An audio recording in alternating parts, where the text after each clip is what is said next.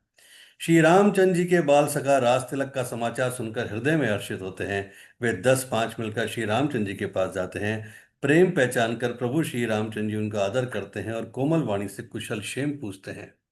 अपने प्रिय सखा श्री रामचंद्र जी की आज्ञा पाकर वे आपस में एक दूसरे से श्री रामचंद्र जी की बड़ाई करते हुए घर लौटते हैं और कहते हैं कि संसार में श्री रघुनाथ जी के समान शील और स्नेह को निहारने वाला कौन है। भगवान हमें यही दे कि हम अपने कर्मवश भ्रमते हुए जिस जिस योनि में जन्मे, वहां वहां उस योनि में हम तो सेवक हों और सीतापति श्री रामचंद्र जी हमारे स्वामी हों और यह नाता अंत तक निभ जाए। नगर में सबकी ऐसी ही अभिलाषा है, परंतु कैकेयी के हृदय में बड़ी जलन हो रही है। कुसंगति पाकर कौन नष्ट नहीं होता। नीच के मत के अनुसार चलने से चतुराई नहीं रह जाती। संध्या के समय राजा दशरथ आनंद के साथ कैकेयी के महल में गए, मानो साक्षात इसने ही शरीर धारण कर निष्ठुरता के पास गया हो। को भवन का नाम सुनकर राजा सहम गए। डर के मारे उनके पांव आगे नहीं पड़ते। स्वयं देवराज इंद्र जिनकी भुजाओं के बल पर बसता है और संपूर्ण राजा लोग जिनका रुख देखते रहते हैं, वही राजा दशरथ स्त्री का क्रोध सुनकर सूख गए। कामदेव का प्रताप और महिमा तो देखिए। जो त्रिशूल, वज्र और तलवार आदि की चोट अपने अंगों पर सहने वाले हैं, वे रतिनाथ कामदेव के पुष्प बाण से मारे गए। राजा डरते डरते अपनी प्यारी कैकई के पास गए। उनकी दशा देखकर उन्हें बड़ा ही दुख हुआ। कैकई जमीन पर पड़ी हैं, पुराना मोटा कपड़ा पहना हुआ है, शरीर के सारे आभूषणों को उतार फेंका हुआ है। उस दुबुद्धि कैकई को यह कुवेशता कैसी फल रही है, मानो भावी विधवापन की सूचना दे रही हो। राजा उसके पास जाकर कोमल वाणी से बोले कि हे प्राण प्रिय, किस लिए रूठी हुई हो? हे रानी, किस लिए रूठी हो? यह कहकर राजा उसे हाथ से स्पर्श करते हैं तो वह उनके हाथ को झटक देती है और ऐसे देखती है मानो क्रोध में भरी हुई नागिन क्रूर दृष्टि से देख रही हो। दोनों वासनाएं उस नागिन की दो जीभें हैं और दोनों वरदान दांत हैं। वह काटने के लिए मर्म स्थान देख रही है। तुलसीदास जी कहते हैं कि राजा दशरथ होनहार के वश में होकर इसे कामदेव की क्रीड़ा ही समझ रहे हैं। राजा बार बार कह रहे हैं कि हे सुमुखी, हे सुलोचनी, हे कोकिल बहनी, हे गजगामिनी, मुझे अपने क्रोध का कारण तो सुना। हे प्रिय, किसने तेरा अनिष्ट किया? किसके दो सिर हैं? यमराज किसको लेना चाहते हैं? कह किस किस कंगाल को राजा कर दूं या किस राजा को देश से निकाल दूं? तेरा शत्रु देवता भी हो तो मैं उसे मार सकता हूँ। बेचारे कीड़े मकोड़े सरीखे नर नारी तो चीज ही क्या है। हे सुंदरी, तू तो मेरा स्वभाव जानती है कि मेरा मन सदा तेरे मुख रूपी चंद्रमा का चकोर है। हे प्रिय, मेरी प्रजा, कुटुंबी, सर्वस्व, पुत्र, यहाँ तक कि मेरे प्राण भी, ये सब तेरे वश में है। यदि मैं तुझसे कुछ कपट करके कहता हूं तो हे भामिनी, मुझे 100 बार राम की सौगंध है, तू हंसकर अपनी मनचाही बात मांग ले और अपने मनोहर अंगों को आभूषणों से सजा। मौका बेमौका तो मन में विचार कर देख। हे प्रिय, जल्दी इस बुरे वेश को त्याग दे। यह सुनकर और मन में राम जी की बड़ी सौगंध को विचार कर मंद बुद्धि कहकई हंसती हुई उठी और गहने पहनने लगी, मानो कोई भीलनी मृग को देखकर फंदा तैयार कर रही हो। अपने जी में कैकई को सुहज जानकर राजा दशरथ जी प्रेम से पुलकित होकर कोमल और सुंदर वाणी से फिर बोले कि हे भामिनी, तेरा मन चीता हो गया। नगर में घर घर आनंद के बधावे बज रहे हैं। मैं कल ही राम को युवराज पद दे रहा हूं, इसलिए हे सुनैनी, तू मंगल साज सजा। यह सुनते ही उसका कठोर हृदय दलक उठा, फटने लगा, मानो पका हुआ बाल तोड़ छू गया हो। ऐसी भारी पीड़ा को भी जिसने हंसकर छुपा लिया, जैसे चोर की स्त्री प्रकट होकर नहीं रोती। राजा उसकी कपट चतुराई को नहीं जान पाए, क्योंकि वह करोड़ों कुटिलों की शिरोमणि गुरु मंत्रा की पढ़ाई हुई है। यद्यपि राजा नीति में निपुण है, परंतु त्रिया चरित्र अथाह समुद्र है। फिर वह कपट युक्त प्रेम बढ़ाकर नेत्र और मुंह मोड़कर हंसती हुई सी बोली, हे प्रियतम, आप मांग मांग तो कहा करते हैं, पर देते लेते कुछ भी नहीं। आपने 2 वरदान देने को कहा था, पर उनके मिलने में अब तो संदेह हो रहा है। राजा ने हंसकर कहा कि अब मैं तुम्हारा मर्म समझा। मान करना तुम्हें परम प्रिय है। तुमने उन वरों को कभी नहीं मांगा, और मेरे भूलने का स्वभाव होने से मुझे भी वह प्रसंग याद नहीं रहा। मुझे झूठ मूठ दोष मत दो, चाहे 2 के बदले 4 मांग लो। रघुकुल में सदा से यह रीति चली आई है कि प्राण जाए पर वचन ना जाए। असत्य के समान पापों का समूह भी नहीं है। क्या करोड़ों गुंगचियां मिलकर भी कहीं पहाड़ के समान हो सकती हैं? सत्य ही समस्त उत्तम सुकृतों की जड़ है। यह बात वेद पुराणों में प्रसिद्ध है और मनु जी ने भी यही कहा है। उस पर मेरे द्वारा श्री रामचंद्र जी की शपथ करने में और भी पक्की दृढ़ता आ गई। श्री रघुनाथ जी मेरे सुकृत और स्नेह की सीमा है। इस प्रकार बात पक्की करा के दुबुद्धि किया कहीं हंसकर बोली कि मानो उसने कुमत की कलेही खोल दी हो। राजा का दिल बड़ा साफ और सुंदर है। राजा का मनोरथ सुंदर वन है, सुख सुंदर पक्षियों का समुदाय है। उस पर भीलनी की तरह कैकई अपने वचन रूपी भयंकर बात छोड़ना चाहती है। वह बोली कि हे प्राण प्यारे, सुनिए, मेरे मन को भाने वाला एक वर तो दीजिए कि भरत को राज तिलक। और हे नाथ, दूसरा वर भी मैं हाथ जोड़कर मांगती हूँ, मेरा मनोरथ पूरा कीजिए। तपस्वियों के वेश में विशेष उदासीन भाव से राज्य और कुटुंब आदि की ओर से भली भांति उदासीन होकर विरक्त मुनियों की भांति राम 14 वर्ष तक वन में निवास करे। कैकेयी के कोमल विनयुक्त वचन सुनकर राजा के हृदय में ऐसा शोक हुआ जैसे चंद्रमा की किरणों के स्पर्श से चकवा विकल हो जाता है। राजा सहम गए। उनसे कुछ कहते ना बना, मानो बाज वन में बटेर पर झपटा हो। राजा का रंग बिल्कुल उड़ गया, मानो ताड़ के पेड़ को बिजली ने मारा हो। जैसे ताड़ के पेड़ पर बिजली गिरने से वह झुलस कर बदरंगा हो जाता है, वही हाल राजा दशरथ का हुआ। माथे पर हाथ रखकर दोनों नेत्र बंद करके राजा ऐसे सोच करने लगे मानो साक्षात सोच ही शरीर धारण कर कर आई हो। वे सोचते हैं, हाय, मेरा मनोरथ रूपी कल वृक्ष फल फूल चुका था, परंतु फलते समय कैकेयी ने हथिनी की तरह उसे जड़ समेत उखाड़ कर नष्ट कर डाला। कैकेयी ने अयोध्या को उजाड़ दिया और विपत्ति की अचल नींव डाल दी। किस अवसर पर क्या हो गया, स्त्री का विश्वास करके मैं वैसे ही मारा गया जैसे योग की सिद्धि रूपी फल मिलने के समय योगी की अभिधा नष्ट कर देती है। इस प्रकार राजा मनी मन खींच रहे हैं। राजा का ऐसा बुरा हाल देखकर द्रौपदी कैकई मनी मन में बहुत क्रोधित हुई और बोली, क्या भरत आपके पुत्र नहीं है? क्या आप मुझे दाम देकर खरीद के लाए हैं? क्या मैं आपकी विवाहिता पत्नी नहीं हूं? जो मेरा वचन सुनते ही आपको बाण सा लगा और आप सोच समझकर बात क्यों नहीं कहते? उत्तर दीजिए, हाँ कीजिए, नहीं तो ना कर दीजिए। आप रघुवंश में सत्य प्रतिज्ञा वाले प्रसिद्ध हैं। आप ही ने कहा ना कि प्राण जाए पर वचन ना जाए। आपने ही वर देने को कहा था, भले ही ना दीजिए, सत्य को छोड़ दीजिए और जगत में अपयश लीजिए। सत्य की बड़ी सराहना करके वर देने को कहा था, समझा था कि यह चबेना ही मांग लेगी। राजा शिबी, दधीची और बलि ने जो कुछ कहा, शरीर और धन त्याग कर भी उन्होंने अपने वचन की प्रतिज्ञा को निभाया। क्या कई बहुत ही कड़वे वचन कर रही है, मानो जले पर नमक छिड़क रही हो। धर्म की धुरी को धारण करने वाले राजा दशरथ ने धीरज धरकर नेत्र खोले और सिर धुनकर तथा लंबी सांस लेकर इस प्रकार कहा कि इसने मुझे बड़े कठोर मारा, ऐसी कठिन परिस्थिति उत्पन्न कर दी जिसके बस से निकलना कठिन हो गया है। प्रचंड क्रोध से जलती हुई कैकई सामने इस प्रकार दिखाई पड़ी मानो क्रोध रूपी तलवार नंगी म्यान से बाहर निकली हो। कुबुद्धि उस तलवार की मूठ है, निश्चितता धार है और वह कुबरी मंत्रा रूपी सान पर धरकर तेज हुई है। राजा ने देखा कि यह तलवार बड़ी भयानक और कठोर है और सोचा, क्या सत्य ही ये मेरा जीवन लेगी? राजा अपनी छाती कड़ी करके बहुत ही नम्रता के साथ उसे प्रिय लगने वाली वाणी बोले कि हे प्रिय, हे भीरु, विश्वास और प्रेम को नष्ट करके ऐसे बुरी तरह के वचन कैसे कह रही हो?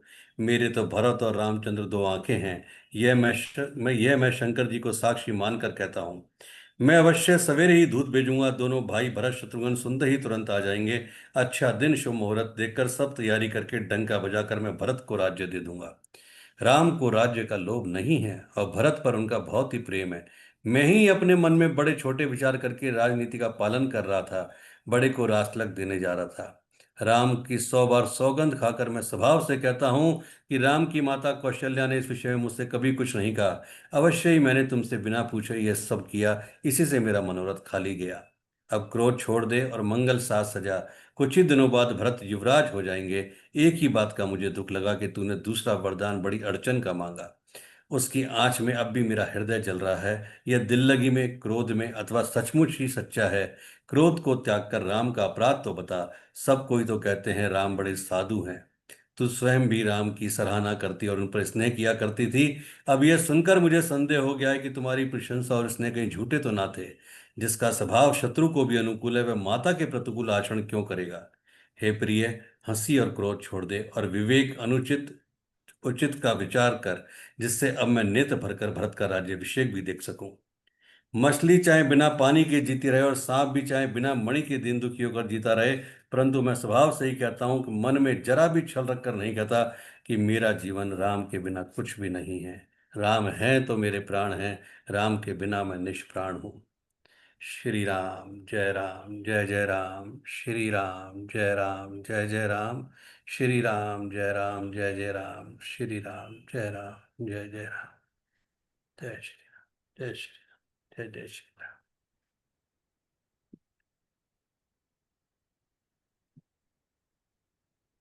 हाँ जी माधवी, कुछ पूछना है?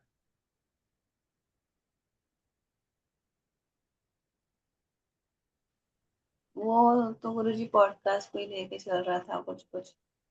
अच्छा, कल वाले पॉडकास्ट पे हाँ। या आत्मा को कैसे बुलाते हैं, है ना?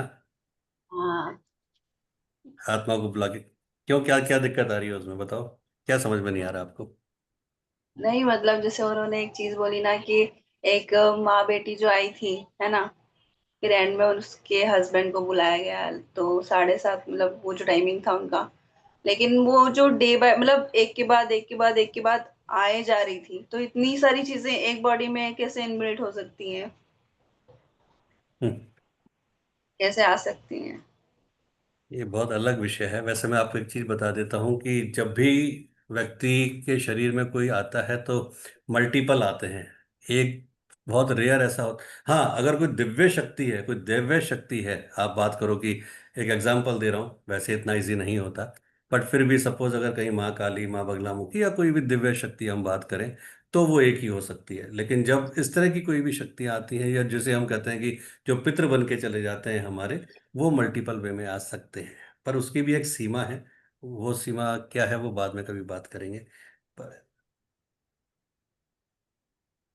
देखो, कल उन्होंने जो बताया, जो कुछ बोला है ना, ये काम पहले हम भी बहुत करते थे, ठीक है, और अभी भी कई बार यूज में लेते हैं, ऐसा नहीं है ना, लेकिन उसको कभी बोला नहीं।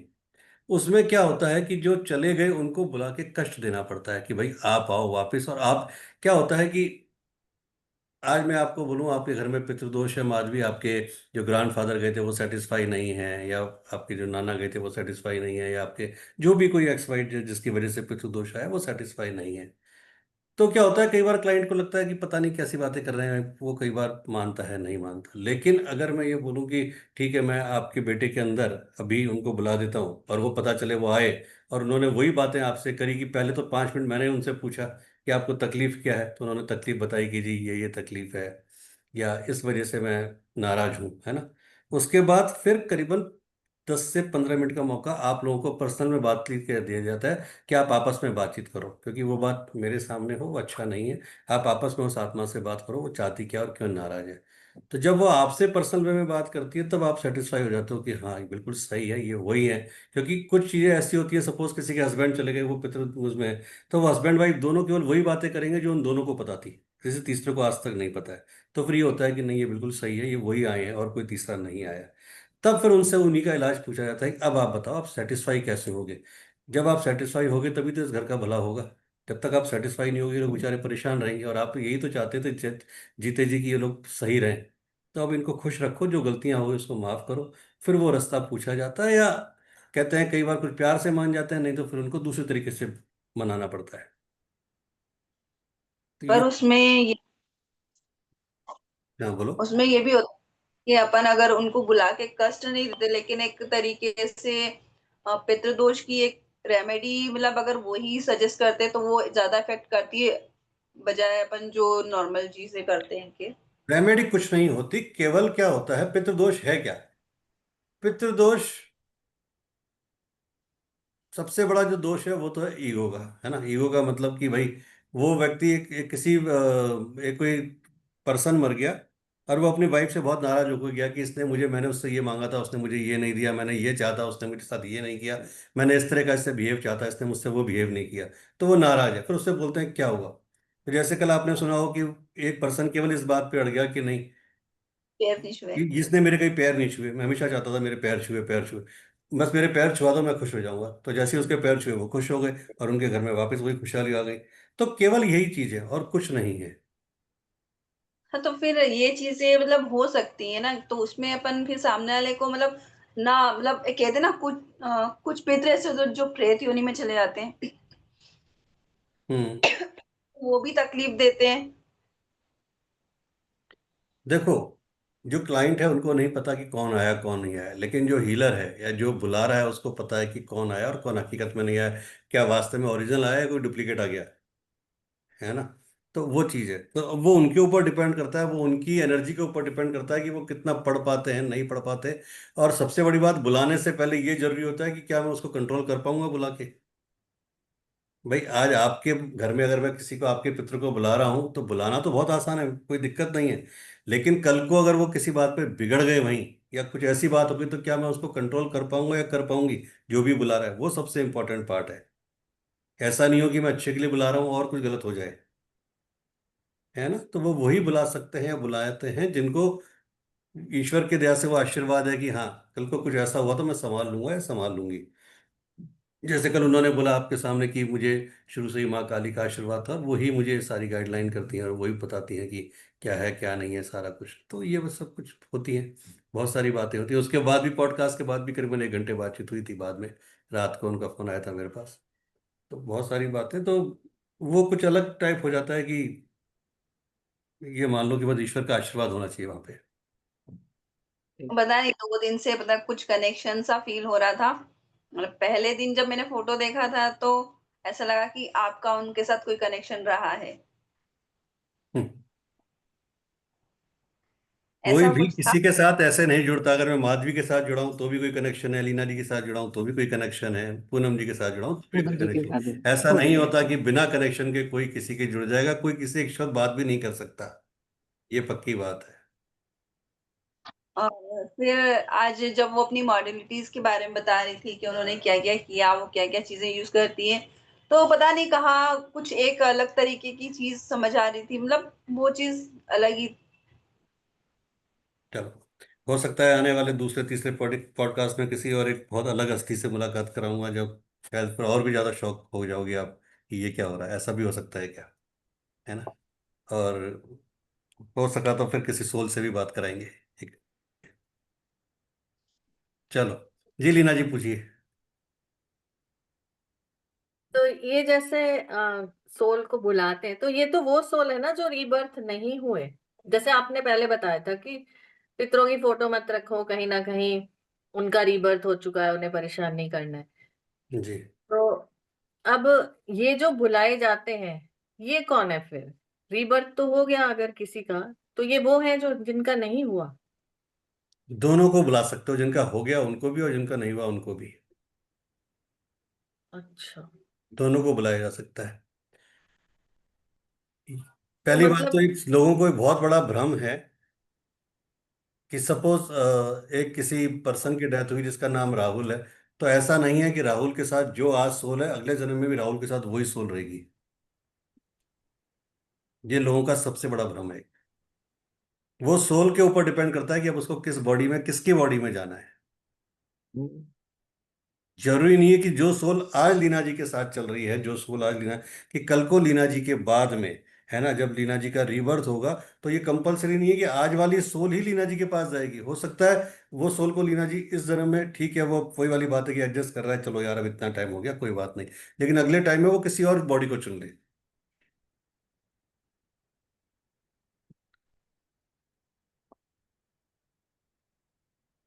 जी पूनम जी, कुछ पूछ रहे थे आप? जी। गुरुजी, कनेक्शन की बात बता रही हूँ। पिछले एक हफ्ते से जिज्ञासा बहुत हो रही थी। मैं आपसे ये इसलिए बता रही हूँ कि कनेक्शन कैसे, मैंने कहा मैंने फोन नंबर चेंज किया तो मेरे कांटेक्ट नंबर्स चेंज हो गए। मैं डायरेक्ट कम्युनिकेट नहीं हुआ, कुछ चीज की जिज्ञासा हो रही, कोई अंदर से इनर कॉल आ रही साधना की, और मेरे कोई समझ में ना आए, कुछ भी समझ में ना आए।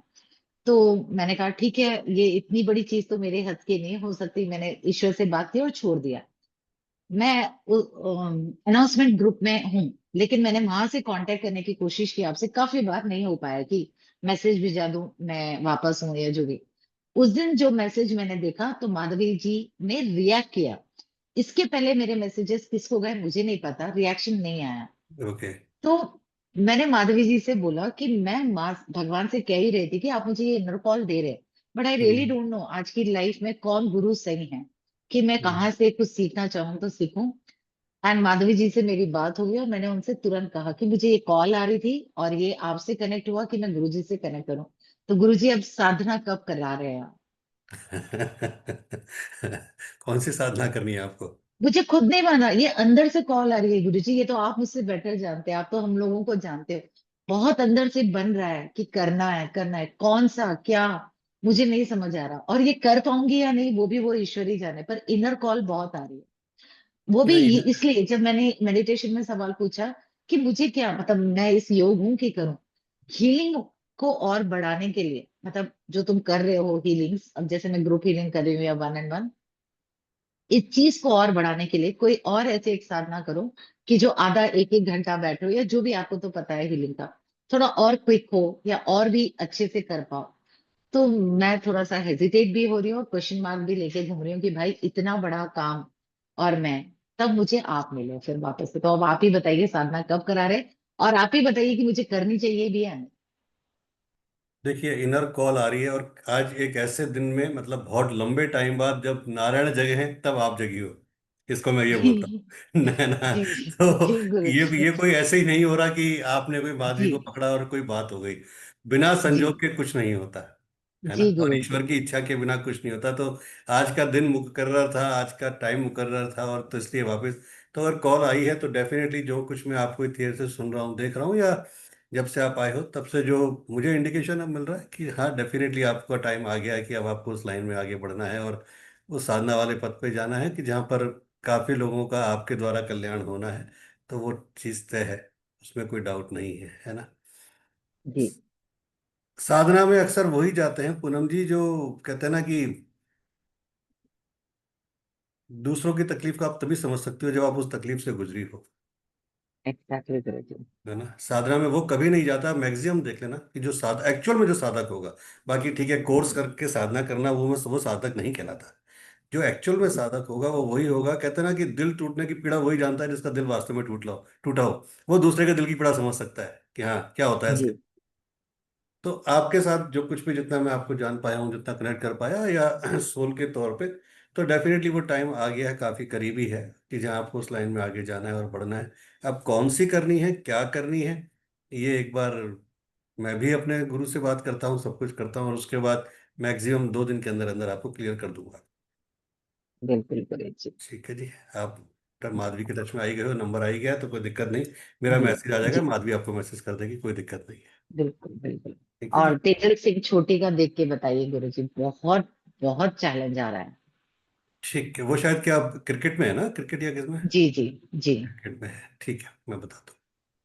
हाँ जी भारती। Thank you. राधे राधे गुरुजी। राधे राधे जी। गुरुजी आज फिर से एक बार कुछ आपके वहां से मैसेज आया। क्या? जैसे मतलब पहले ऐसे धर्मिष्ठा और उसके हस्बैंड दिखे ठीक है आपको? बाहर। हाँ। अच्छा। और जैसे फिर मतलब ऐसे डिटेल नहीं बता सकती, पर थोड़ा नेगेटिव वही में आया पैटर्न में। फिर जैसे मैं कुछ ढूंढ रही हूँ मेरे पास से, हर जगह ढूंढा हर जगह ढूंढा। फिर आपका जैसे मतलब आप नहीं, पर आपका वॉइस मेरे मतलब मेरे पास आ रहा है, जैसे मुझे बोल रहे हैं कि भारती जो ढूंढ रही हो तुम्हें ही है, बाहर क्यों ढूंढ रही हो, हम्म। वैसे। और मेरी आंख खुल गई।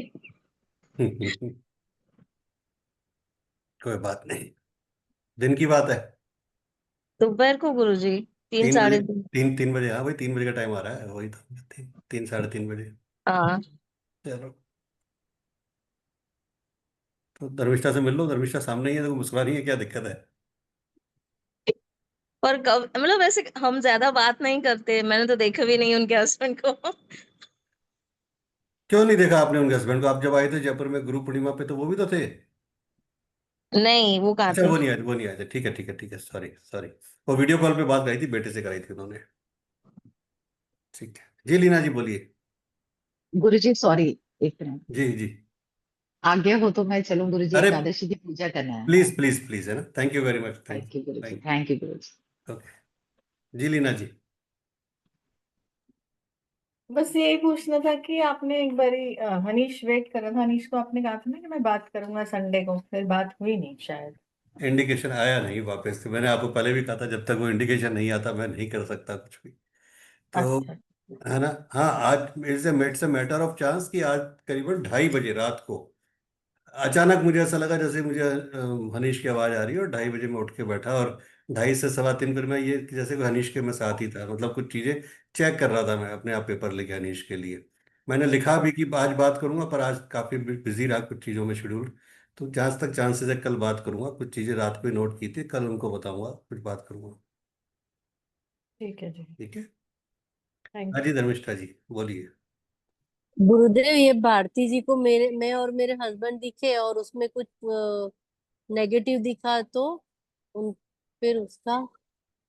ये भारती से पूछो, भारती से बात करना, मुझसे क्यों पूछ रहे हो? आप जानो, भारती जाने, इसमें मेरे नहीं को नहीं, बीच में ले रहे हो आप। नहीं नहीं, मैं तो भारती को बाद में जानती हूँ, पहले आपको जानती हूँ। भारती का नंबर भी आपके पास है, भारती से बात करो, लड़ाई करो, जो करना है करो। नहीं नहीं, मैं लड़ाई क्यों करूं, मेरे पास आप हो तो फिर मैं, मुझे लड़ने की क्या जरूरत है। चलो। मैं संसार से लड़ जाऊं आप साथ हो तो मुझे। कुछ नहीं है, कुछ नहीं है, मस्त रहो, कुछ नहीं हुआ। क्यों परेशान हो? नहीं, बाकी कोई दिक्कत वाली बात नहीं है ना गुरुदेव। नहीं, कोई दिक्कत वाली नहीं है ना भारती, कोई दिक्कत वाली बात नहीं है। ये देखो, भारती ने बोल दिया नहीं है। क्योंकि वो 2 4 बार बोल चुके कि मैं इतना कभी अपने मुंह से ऐसे बोलते ही नहीं है, पर वो आज भी रिया को बोल रहे थे कि मुझे लगता है कि मैं बस एक हफ्ते के लिए भी टिकट करवा के तेरे पास आऊं। ये 10 दिन में ये 2 3 बार बोल चुके। अच्छा। तो हाँ, तो मुझे लगता है कि तो मुझे लगता है कि कुछ ऐसा तो नहीं है जो उनके मन में हो, और फिर कुछ नहीं, मस्त रहो आप। मैं तो मस्ती हूँ गुरुदेव, आपके साथ हूँ तो मस्ती रहूंगी ना। बस, तो कहाँ पर हो आज, बाहर हो क्या आप? आज मेरे भांजे की बर्थडे की पार्टी है। भाई शाबाश, चलो, तो उसकी पार्टी में आए हैं हम लोग। बहुत बढ़िया बहुत बढ़िया, चलो ठीक है। ठीक है जी, थैंक यू वेरी मच आप सबका। जो कुछ भी हो आप देख लेना गुरुदेव। अरे मस्त रहो, मस्त रहो। हाँ, मैं तो सब कुछ आप पे छोड़ के आप तो मैं। मस्ती से पार्टी एंजॉय करो, है ना? हाँ, पार्टी हाँ। एंजॉय करो, बस ठीक है। ठीक है, गुरुदेव राधे कैची राधे। धाम जाना है, कैची धाम आपके साथ। कैंची धाम जाना है, नैनीताल चलना है। कैंची धाम जाने के लिए केवल कैंची धाम नहीं जाएंगे, उससे आगे एक जगह और है, वो वहां भी जाएंगे, है ना? तो वो जगह वर्ल्ड की सबसे पावरफुल जगह, वर्ल्ड की पावरफुल जगहों में एक जगह है, जो एनर्जी लेने के लिए, है ना? वहाँ की एनर्जी अगर 2 दिन भी रुक गए तो मान लो 2 साल की एनर्जी मिल जाती है। तो वो कैंची धाम जाने के लिए कम से कम 5 दिन का ट्रिप बनाएंगे, और जो जनवरी में प्लान कर रहे हैं फिर हो सकता है वहीं का कर ले। गुरुदेव पर जनवरी के लिए अभी से मुझे इसकी तैयारी करवा दो आप, तो मुझे किसी से मांगना नहीं पड़े। अभी तो आप ऐसा करो, बर्थडे एंजॉय करो, केक खाओ और पार्टी एंजॉय करो, कल बात करते हैं। ठीक है गुरुदेव, ठीक। राधे राधे। राधे राधे जी, राधे राधे। राधे राधे आप सभी को।